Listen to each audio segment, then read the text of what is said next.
Hi everybody. Today we are going to do another topic, a science topic, that is reproduction in plants. What about reproduction in plants? That is parts of a seed. You all know what is a seed. So let us know the parts that are there in a seed. Now what is a seed? First you need to understand what is a seed. Okay, so what is a seed? A seed is an important part of a flowering plant.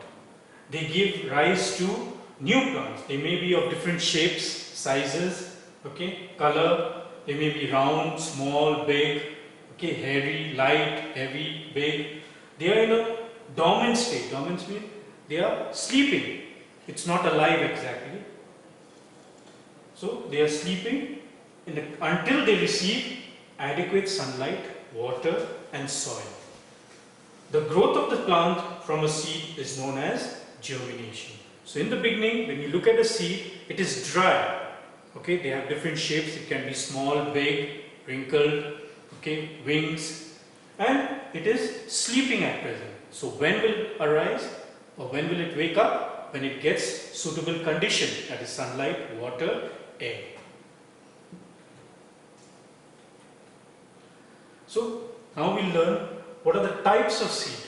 How many types of seeds are there? There are two types of seeds, okay? What are they?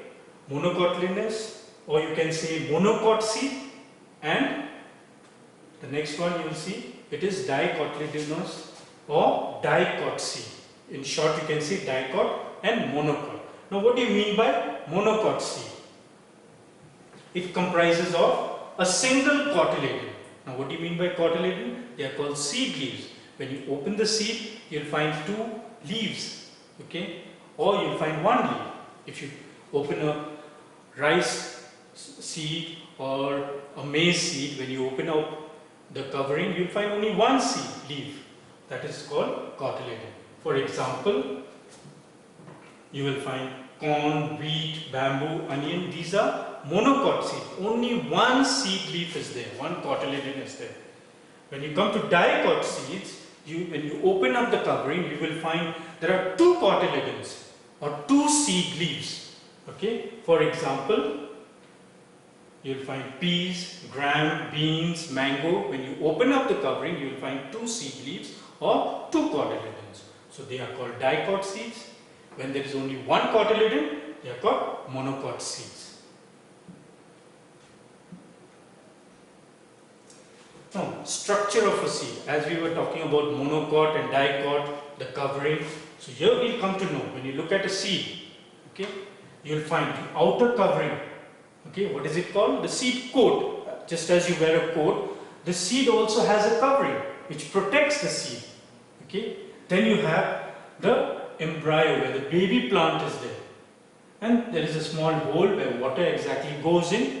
And then this is what is cotyledon, the yellow portion which is there, where the food is stored. You can call it seed leaves or you can call it cotyledons, or the food is stored there. Now, there are three main parts of a seed. First is the embryo, where the baby plant is there. Second, okay, you'll find where the food is stored, and then the seed coat. The three main parts, that is seed coat, embryo and the food stored, that is the cotyledons. Now embryo, what do you understand by the embryo? Okay, this is the tiny plant inside the seed which will develop into the adult plant. It consists of the young roots and shoots of the plant. Food store, what is food store? These are foods stored by the parent plant, also known as stored food or cotyledons, as I told you, or you can call it seed leaves also, which is starch. Young plant uses this stored food until it is large enough to make its own food. So once the plant grows, it does not have leaves in the beginning, so it uses this stored food, and then when leaves come out, that is the time the cotyledons just dry up and they fall down. Then seed coat. What is the seed coat? This is the hard protective outer covering round the embryo and the food store. Seed coat protects the the seed, in fact. So this is the end of the chapter. I would like you all to read the chapter and understand it. If you have any questions, you can WhatsApp me in my number. Thank you.